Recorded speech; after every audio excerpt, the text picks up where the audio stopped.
Good morning friends, कैसे हैं सभी लोग। नमस्कार।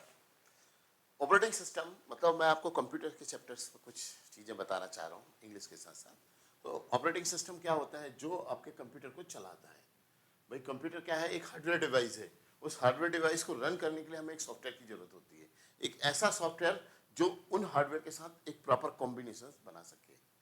डिवाइसेस जितनी भी हैं, जैसे आपकी मेमोरीज में रैम है, स्टोरेज में हार्ड डिस्क है, एसएसडी है, और अन्य डिवाइसेस जैसे सीडी रोम, डीवीडी, डिजिटल आपका कैमरेज हैं, जितनी भी कनेक्टिविटीज डिवाइसेस होती हैं जो हम फ्रंट पैनल और बैक पैनल दोनों से कनेक्ट करते हैं यूएसबी के थ्रू, यूनिवर्सल सीरियल पोर्ट। ठीक है। अब यहाँ पर विच of the following is not an example. आप क्या बोल रहे हैं कि ऐसा कौन सा है जो ऑपरेटिंग सिस्टम नहीं है या ऑपरेटिंग सिस्टम है। इसमें माइक्रोसॉफ्ट वर्ड, वर्ड एक एप्लीकेशन है जो किसके साथ आती है? एमएस ऑफिस पैकेज के साथ आती है, तो ये तो होगा नहीं आपका। विंडो 10 छोड़ देते हैं, अभी इसको बाद में करते हैं। फोटोशॉप, फोटोशॉप जो है एक डिजाइनिंग टूल है, जैसे पिक्चर्स वगैरह को सेट करने के लिए एक डिजाइनिंग टूल है फोटोशॉप, तो फोटोशॉप भी आपका ऑपरेटिंग सिस्टम नहीं है। गूगल क्रोम क्या है? गूगल क्रोम एक वेब ब्राउजर है। अगर हमें इंटरनेट चलाना होता है तो हम गूगल क्रोम का प्रयोग करते हैं। जिन एप्लीकेशंस के जरिए इंटरनेट चलाया जाता है उन्हें हम वेब ब्राउजर्स कहते हैं। These are called web browsers. तो सीधा सीधा ये हो गया कि विंडोज की जो टॉप सीरीज में 10 आया हुआ है ये ऑपरेटिंग सिस्टम है। विंडो ऑपरेटिंग सिस्टम को विंडो नाम देने के पीछे रीजन ये था कि इसकी जो डेस्कटॉप खुलती थी उसमें अभी जो हमारा एंड्रॉइड अभी आ रहा है इसी तरह के आइकॉन्स वगैरह बने होते थे हर चीज के, पेंट ब्रश के, ऑफिस के, इस तरह से, और वो भी विंडो के शेप में होते थे। उनको खोलते थे तो फिर वो भी आगे खुलते जाते थे। तो जब विंडो 3.11 विंडो 3.1 लॉन्च हुआ था, सॉरी जो पहला विंडो था 3.1 लॉन्च किया गया था बिफोर 95, मतलब ये अप्रोक्सीमेटली 90 के दशक में, तो वो सब विंडो के शेप में था इस तरह से, इसलिए उसको नाम दे दिया विंडो। पहले इससे विंडो से पहले जो ऑपरेटिंग सिस्टम था वो कौन सा था? वो था DOS, that was a disk operating system. Another नाम लोग उसको बोलते थे it is a dirty operating system.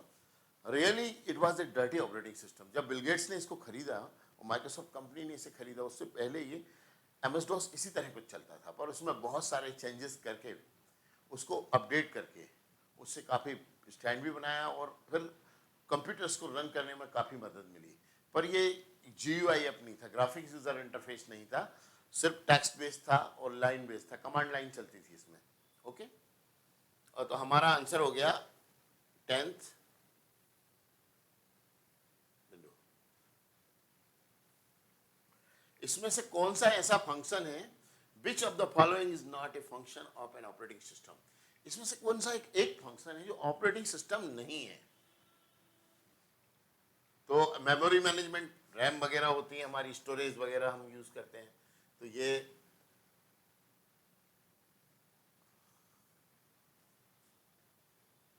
ऐसा बताना है कि ऑपरेटिंग सिस्टम का वो फंक्शन नहीं है। Memory management, disc management, application development और प्रोसेस मैनेजमेंट। ठीक है। इसमें से हमको एक ऐसा आंसर देना है जो ये इंडिकेट करता है कि ये इस चीज से ऑपरेटिंग सिस्टम जो होता है हमारा उससे नहीं है, मतलब वो काम उस ऑपरेटिंग सिस्टम के अंदर नहीं होता है, वो काम किसी और के थ्रू होता है। तो मेमोरी मैनेजमेंट तो हमारा ऑपरेटिंग सिस्टम के अंतर्गत है। डिस्क मैनेजमेंट मतलब C ड्राइव, D ड्राइव और उनको स्टोर करना, उनको रन करना। मेनली जो आपकी लॉजिकल ड्राइव C ड्राइव होती है, C ड्राइव के अंदर क्या करते हैं हम? डेटा स्टोर करते हैं कमांड लाइन पे। ठीक है। डिस्क मैनेज, एप्लीकेशन डेवलपमेंट, फिर प्रोसेस मैनेजमेंट। एप्लीकेशन डेवलपमेंट जो होता है कोई भी ऐप को तैयार करना, कोई भी लैंग्वेज के बेस पे आप एक प्रोग्राम तैयार कर रहे हैं, C के अंदर, पाइथन के अंदर ना, जावा के अंदर, तो वो जो डेवलपमेंट कहलाता है वो एप्लीकेशन डेवलपमेंट कहलाता है। वो ऑपरेटिंग सिस्टम से नहीं होता है, वो लैंग्वेजेस से होता है। जो सॉफ्टवेयर डेवलपमेंट का काम है वो एप्लीकेशन डेवलपमेंट का काम है, वो किसके द्वारा होता है? वो लैंग्वेज के द्वारा होता है। जो एक्सपर्ट होते हैं प्रोग्रामिंग लैंग्वेजेस के, उनके जरिए एप्लीकेशन डेवलपमेंट। तो इसका आंसर होगा आपका C, application development. Operating system का मुख्य फंक्शन क्या है, जो मेन फंक्शन है ऑपरेटिंग सिस्टम का वो क्या है? Operating system, what is the main function of operating system?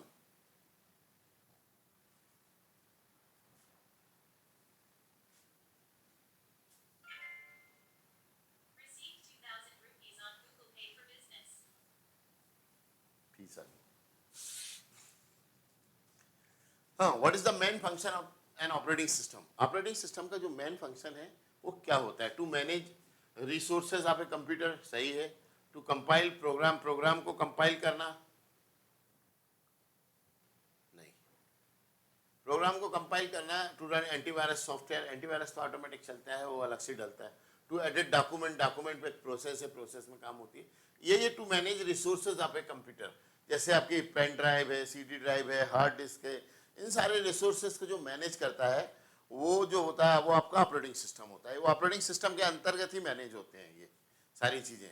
आपको कुछ डेटा डालना है, डेटा निकालना, प्रिंट आउट लेना है, ये सारी चीज़ें करना है।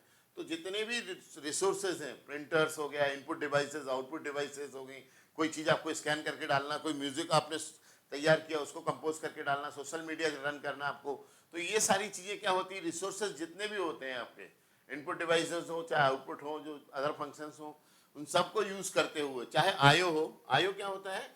जहां दोनों काम किए जाते हैं एक ही चीज से। मतलब जैसे आपका राउटर है वो आईओ है, इनपुट भी है और आउटपुट भी, पेन ड्राइव भी आईओ है,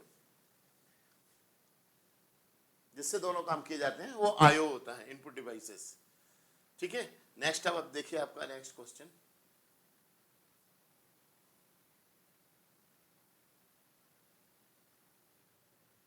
what is Which of the following is a type of operating system? अब ऑपरेटिंग सिस्टम का जो काम बताइए कि इसमें इस चार कामों में से मेन काम क्या है? PDF operating system. पीडीएफ तो एक एप्लीकेशन क्रिएशन है। पीडीएफ बैच ऑपरेटिंग सिस्टम, तो आपका आंसर जो होगा वो यही होगा कि बैच ऑपरेटिंग सिस्टम है, क्योंकि इसमें एक स्टेप बाय स्टेप पूरा काम, कमांड्स रहती हैं। बैच कमांड, बैच फाइल एक डॉस में भी हुआ करती थी पहले। तो एक साथ आपको जब बहुत सारे कमांड्स आपको परफॉर्म करने हैं तो उनको परफॉर्म करने के लिए हम बैच फाइल का प्रयोग करते थे। यहाँ पर बैच ऑपरेटिंग सिस्टम जो है वो एक ऑपरेटिंग सिस्टम का टाइप है। वो मतलब ये कह सकते हैं कि छोटा स्वरूप जो स्टार्टिंग में उस समय उसको कॉन्सेप्ट में लिया गया था। जैसे आप मैक्रोज का यूज करते हैं वर्ड के अंदर, ठीक है।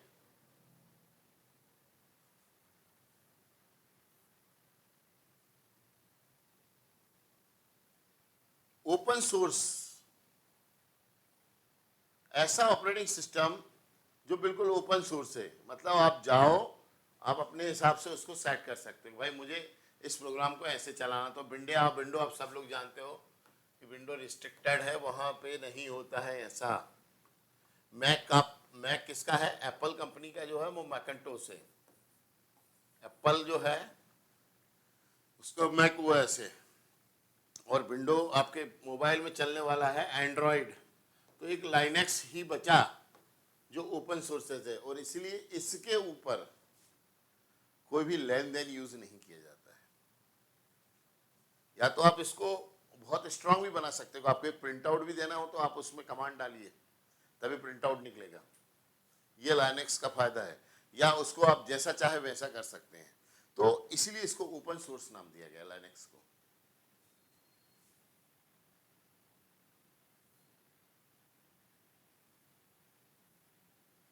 लाइनेक्स बनाया गया है सन माइक्रो सिस्टम के द्वारा, जिसने जावा बनाई थी। और आपका एमएस ऑफिस, एमएस वर्ड और विंडोज जो है वो है माइक्रोसॉफ्ट के द्वारा बनाए गए हैं। Which of the following is the most common desktop operating system? बहुत भर भर के जिसका यूज होता है, समझ गए ना आप? कौन सा ऐसा ऑपरेटिंग सिस्टम है जिसका जबरदस्त प्रयोग होता है? तो भाई एक बार बता दूं, कंप्यूटर में विंडोज का और मोबाइल में एंड्रॉइड का।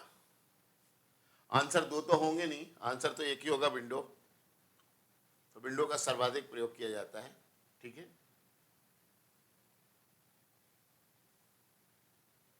Which of the part of the operating system is the first load when the computer start? जैसे आपका कंप्यूटर स्टार्ट होता है तो उसमें काला सा स्क्रीन दिखाई देता है। आप जानते हैं वो काला सा स्क्रीन क्या होता है? तो कंप्यूटर क्या करता है, एक पोस्ट बोलते हैं उसको, पोस्ट खुलता है, पोस्ट स्क्रीन बोलते हैं उसको, that is called POST screen. POST क्या होता है? Power on self test. POST, ये पोस्ट स्क्रीन में पावर ऑन सेल्फ टेस्ट चालू रहता है। उसमें कंप्यूटर सारी डिवाइसेस को चेक करता है कि किसके साथ कनेक्टिविटी है, प्रॉपर वो काम कर रहे हैं या नहीं कर रहे हैं। हार्डवेयर डिवाइस को डिटेक्ट करके करंट कम्युनिकेशन जो भी देखना होता है, सर्किट सप्लाई, वो सब चेक करता है। अगर कुछ एरर रहती है तो वो एरर दे देता है। तो उसमें एक ऑप्शन भी आता है कि भाई अगर आपको इन सब से हट करके आपको स्किप करना है, कि बाई चांस आपका वो डिवाइसेस आपने निकाल के रख दिया है या कोई कारण से अटैच नहीं किया, तो F1 टू स्किप, ठीक है। तो जो स्क्रीन आपको दिखाई देता है वो पोस्ट बोलते हैं। जीके में ये पूछा जाता है, क्वेश्चन है, पावर ऑन सेल्फ टेस्ट का फुल फॉर्म क्या है और किस लिए प्रयोग किया जाता है, इसलिए इसको ध्यान रखिए। जब भी आप कंप्यूटर्स के क्वेश्चन सॉल्व करेंगे तो पोस्ट के बारे में आएगा और बायोस के बारे में आएगा। बायोस के बारे में क्या आएगा कि कंप्यूटर में लोग पूछते हैं कि सब कंप्यूटर के टाइप डिवाइडेड करिए, कंप्यूटर को एनालिटिकल स्टडी करना है आपको तो डिवाइडेड कर दीजिए। उन्होंने कहा साहब सॉफ्टवेयर, ठीक, और दूसरा हार्डवेयर, ओके। फिर कोई पढ़ा लिखा थोड़ा सा बोलता है साहब तीसरा लाइववेयर। समझ गए? क्योंकि बिना आपके चलाए तो कुछ होगा नहीं। यूजर्स बहुत जरूरी है, बिना यूजर के कुछ नहीं होगा। लाइववेयर या यूजर होगा यहाँ पर, लाइववेयर यूजर। अब चौथा वो बोल देते हैं साहब फर्मवेयर। उन्होंने कहा कौन सी बीमारी आ गई, फर्मवेयर क्या है यार? ये सॉफ्टवेयर तो हो गया, हार्डवेयर भी हो गया, लाइववेयर भी हो गया, ये फर्मवेयर क्या है? तो जो आपका बायोस है, basic input output system, sorry BIOS, BIOS, basic input output system, एक ऐसा सिस्टम होता है जो कंप्यूटर में उसकी मदरबोर्ड में स्टोर होता है, जो आपकी पूरी डिवाइसेस को डिजाइन किया गया है उसके हिसाब से वो पूरा सेट रहता है। कि मेमोरी में आप लाइट चालू करेंगे तो इलेक्ट्रिसिटी से आपकी रैम अपडेट होगी, रैम आपके डिवाइसेस में बैठे हुए ऑपरेटिंग सिस्टम को बोलेगी उठो भैया जागो चालू होना है, वो उसको धकाएगी, पुश करेगी तो वो आगे सरकेगा, ऐसे करके आपका ऑपरेटिंग सिस्टम चालू होगा, ठीक है। तो वही ये चीज है। तो यहाँ पर इस सबसे पहली प्रक्रिया में क्या होता है, जैसे आपने कंप्यूटर चालू किया तो कंप्यूटर चालू होकर करेगा क्या? SMPS में करंट जाता है, करंट सारी डिवाइसेस को देता है ना। वहां फिर आप बटन दबाते हैं तो वहां से एक जो स्विच होती है दो नीचे जिनसे केबल कनेक्टेड होती है, वो उसको शॉर्ट करती है बोर्ड को और ऑन कर देती है। उस ऑन करने के बाद सबसे पहले क्या होगा? सबसे पहले आपका बायोस चालू होगा, वो होता है आपका फर्मवेयर, और वही डिसाइड करता है आपके डिवाइसेस में इनेबल डिसेबल कौन सी है, कौन सी फर्स्ट बूटेबल है, सेकंड बूटेबल है, थर्ड बूटेबल है, वो कौन सी डिवाइसेस हैं, उनको सबको वो डिसाइडेड करता है बायोस, ठीक है। अब बायोस भी चालू हो गया, बायोस ने परमिशन दे दी कि स्टार्ट नाउ। तो सबसे पहले कर्नेल मेमोरी फाइल होती है जो आपके सिस्टम को स्टार्ट करती है, वो सिस्टम को स्टार्ट करती है, ऑपरेटिंग सिस्टम को, और सिस्टम को स्टार्ट करने वाला बायोस होता है, ठीक है ना। और सेल जो होती है पैरेलल समानांतर होती है। ये सेल, ये एक मैं आपको बता दूं कि ये बहुत बड़ा धोखा भी होता है। सेल जो होती है इसके समानांतर जो हैकर्स होते हैं वो दूसरी सेल बनाते हैं। मतलब जैसे आपने कर्नेल की एक सेल बना लेंगे, वो ऑपरेटिंग सिस्टम की भी सेल बनाई जाती है। पता लगा कि आपके किसी ड्राइव में 10 GB का स्पेस है, यूज हो रहा है, 10 GB का स्पेस यूज हो रहा है पर आपको दिख नहीं रहा है। तो वो क्या होता है, जो हैकर्स है ना, एक समानांतर ऑपरेटिंग सिस्टम आपके सिस्टम में बना लेते हैं। मान लो मुझे कोई बहुत बड़ा अधिकारी है, उसकी पूरी डिटेल मुझे अपडेट करनी होती है, तो वो इसी तरह के जो एंटीवायरस वायरस भेज करके सेल्स का क्रिएशन करते हैं। आप बोलोगे सर सेल वो बनाएंगे कैसे? तो बनाने के लिए उसमें कोई बहुत बड़ी टेक्नोलॉजी नहीं होती है कि आपको जिन फाइल की जरूरत होती है ओएस डेवलप करने के लिए, वो आपके सिस्टम के अंदर होती है। और आप परमिटेड करके बहुत सी चीज़ों को रखते ही हैं। अभी भी आप परमिटेड कर रखे हैं बहुत सारी चीज़ों को। आपको कुछ भी करना होता है वो बोल देता है आपका जीमेल दे दीजिए, अपडेट कर दीजिए, जीमेल को कनेक्ट कर दीजिए, जीमेल से हम रजिस्टर्ड कर देंगे। अब आप क्या सोच रहे हो? फिर मुझसे आप सवाल करते हो कि सर मैंने एक बार वो जूते के बारे में बात कर रहा था तो आज मेरे उस पर जूते के ऐड दिखाई दे रहे हैं। मैं भोपाल गया तो वहाँ भी जूते की दुकान का ऐड आ रहा था, और मैं जहाँ भी जा रहा हूँ वो जूते ही जूते दिख रहे हैं मेरे को। क्या हो गया? मैंने तो सुबह बात की थी फ़ोन पे जूते खरीदना है, कुछ ऐसा कुछ है। तो भैया फ़ोन की बात आपके वो सारी साइट्स वालों ने उन्होंने कैसे सुन ली?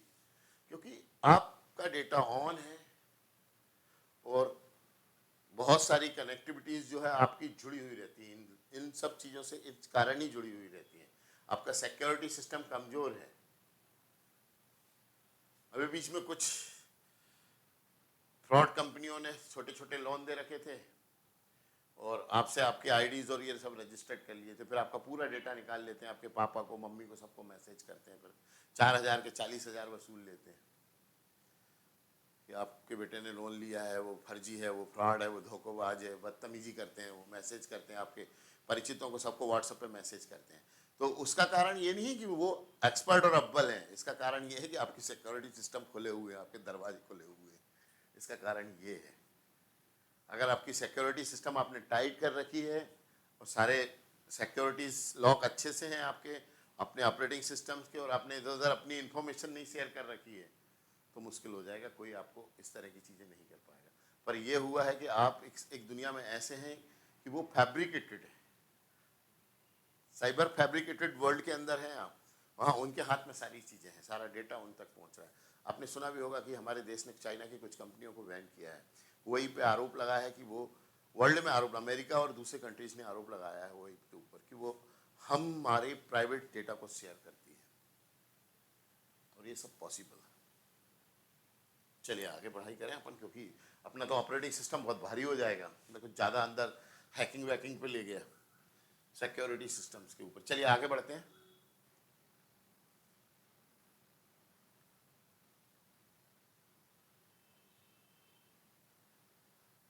मल्टीटास्किंग ऑपरेटिंग सिस्टम मतलब एक साथ आप बहुत सारे विंडोज को खोल के काम कर सकते हो।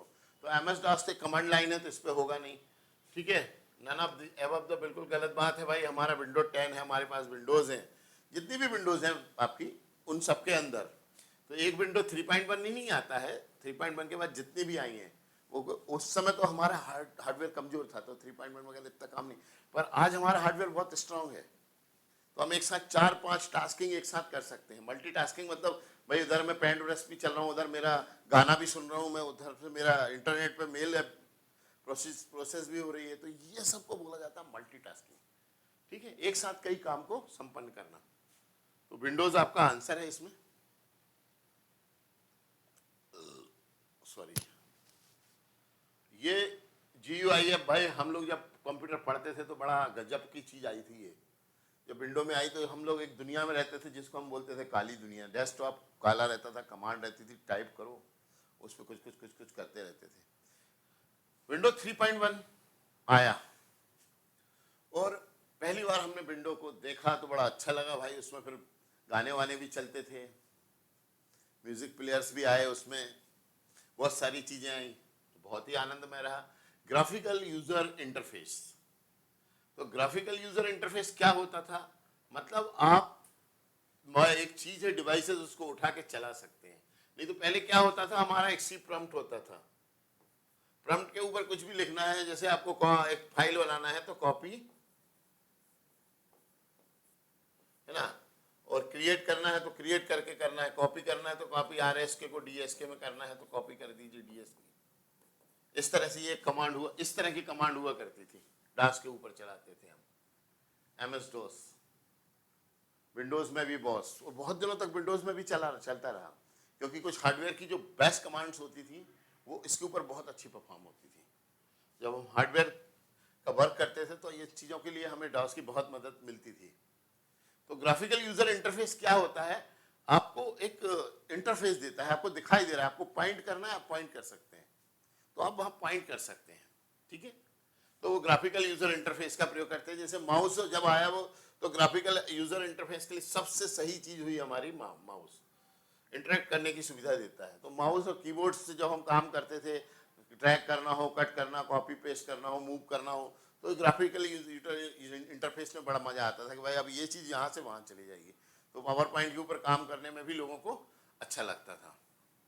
विच operating system is known for its command line interface? आप सभी जानते हैं, आंसर्स भी आ गया है। लिनक्स से जो वो कमांड लाइन पे काम करता है, आईओएस पे। और कमांड लाइन पे पहले हमारा क्या काम करता था? DOS. Which of the following ये मोबाइल ऑपरेटिंग, इनमें से कौन सा जो है वो मोबाइल ऑपरेटिंग सिस्टम नहीं है? एंड्रॉइड भी चला रहा है मोबाइल, बिल्कुल एंड्रॉइड तो चला ही रहा है। विंडो वालों ने मना कर दिया था, हम नोकिया वालों ने कि नहीं नहीं हमें नहीं चाहिए। सैमसंग बेचारा बड़ी परेशान था अपनी है उसकी वो क्या बार बार हैंग होता था, हैंग टेक्नोलॉजी से बड़ा परेशान था सैमसंग। उस समय जो है नोकिया जो था वो वर्ल्ड का मोबाइल में सबसे जबरदस्त नाम रखने वाली कंपनी थी। तो जिन्होंने एंड्रॉइड बनाया था वो ऑपरेटिंग सिस्टम लेके पहुंचे पहली बार नोकिया वाले अकड़ गए, नहीं साहब हमारा तो माइक्रोसॉफ्ट के साथ टाई अप है, हम तो विंडो चलाएंगे। और विंडो ढंग से चल नहीं रहा था साहब। 2012-13-14 का पीरियड था वो, तो विंडो चल नहीं रहा था और उनका कोई साथी नहीं था सैमसंग का। उन्होंने टाई अप किया एंड्रॉइड के साथ और एंड्रॉइड के साथ भाई सैमसंग दौड़ पड़ा। और फिर आप तो सारी दुनिया जानती है आज सैमसंग और एंड्रॉइड कहाँ पर है। बाकी सब भी एंड्रॉइड यूज कर रहे हैं, पर नोकिया विंडो को पकड़ने के चक्कर में वहीं का वहीं खड़ा रह गया। विंडो फोन, ये उसी विंडो फोन है, मैंने भी लिया था एक। और उबंटू एक ऑपरेटिंग सिस्टम है जो हमारे सुपुत्र श्री प्रिंस भाई ने डाल रखा है अपने मोबाइल में, लैपटॉप में। अपने को समझ में नहीं आता है वो शायद उनका ऑफिस चलता है, ऑफिस लिब्रो ऑफिस जो है 12th में वो वर्क करता है उस पर। तो जो उबंटू है ना, यही है वो ऑपरेटिंग सिस्टम नहीं है ये मोबाइल का। In a multitasking operating system what is a process? एक साथ a program is execution. In a multitasking operating system what is a process? Program जो है वो एग्जीक्यूट हो जाता है तुरंत, एक के बाद एक, ठीक है ना। Which of the following is responsible for handling deadlock in a operating system? Deadlock process में जाने के लिए क्या जरूरी है? प्रोसेस मैनेजमेंट, ठीक है, ये सही आंसर है।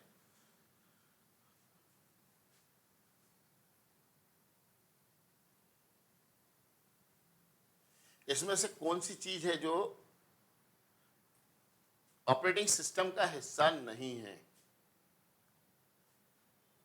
Which of the following is not an part of operating system? अतः ऑपरेटिंग सिस्टम का हिस्सा नहीं है। Process management, memory management, internet browsing और फाइल सिस्टम्स। ठीक, अब आप बताइए कि कौन सी ऐसी चीज है जो ऑपरेटिंग सिस्टम का हिस्सा नहीं है? जो direct operating system process management है, मेमोरी मैनेजमेंट भी है, फाइल सिस्टम मैनेजमेंट में। इंटरनेट जो है वो कोई भी कर सकता है भाई, वर्ड के ऊपर, सॉरी आपके मोबाइल के ऊपर भी कर सकते हो, विंडोज के ऊपर भी कर सकते हो, एंड्रॉइड पे भी कहीं भी। तो वो पर्टिकुलर कोई हिस्सा नहीं, वो एक्सटर्नल चीजें हैं। इंटरनेट ब्राउजिंग, इंटरनेट चलाना पार्ट नहीं है।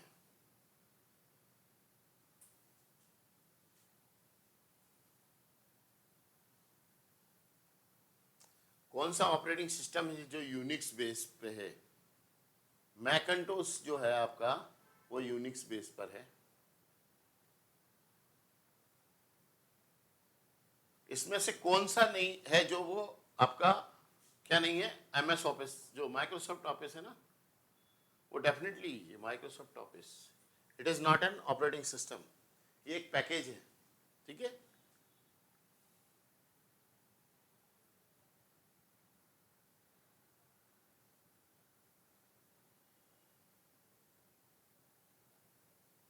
FAT32 जो है वो पहले यूज किया जाता था, अब नहीं। FAT32 मतलब यूज किया जाता था विंडो 98, 95, ये जो विंडो 3.11 है ना, विन 95 और उसकी सीरीज में विन 98, फिर NTFS का प्रयोग किया जाने लगा, न्यू टेक्नोलॉजी फाइल सिस्टम।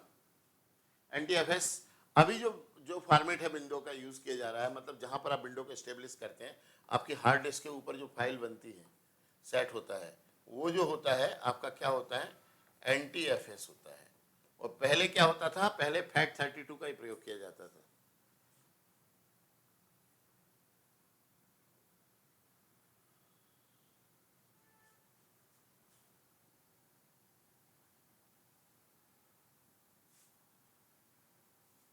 ठीक है,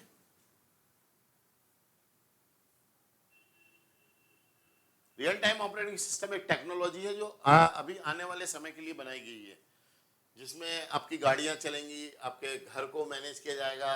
ये RTOS का एक सिस्टम है, पर अभी इसके ऊपर रिसर्च चल रही है। ये भविष्य की टेक्नोलॉजी है। What is the purpose of BIOS in a computer system? तो आपको मैंने बताया था कि हार्डवेयर को इनिशियलाइज करने के लिए, हार्डवेयर को तैयार करने के लिए उनकी इलेक्ट्रिसिटी, ये वो सारी चीज़ें अभी मैंने वीडियोस में आपको एक्सप्लेन किया था, उस सब के लिए प्रयोग किया जाता है। ठीक है,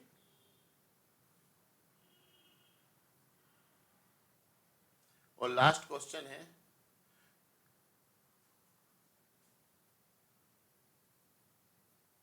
अब आप ही आंसर देख लो इसका। ऑपरेटिंग सिस्टम जो सारी चीज़ों को मैनेज करता है। ठीक है, तो आज का अपना MCQ बहुत बढ़िया रहा, और इससे रिलेटेड कोई चीज़ हो तो आप मुझे ज़रूर मैसेज करें, कमांड लाइन में जा करके मैसेज कर दें। धन्यवाद।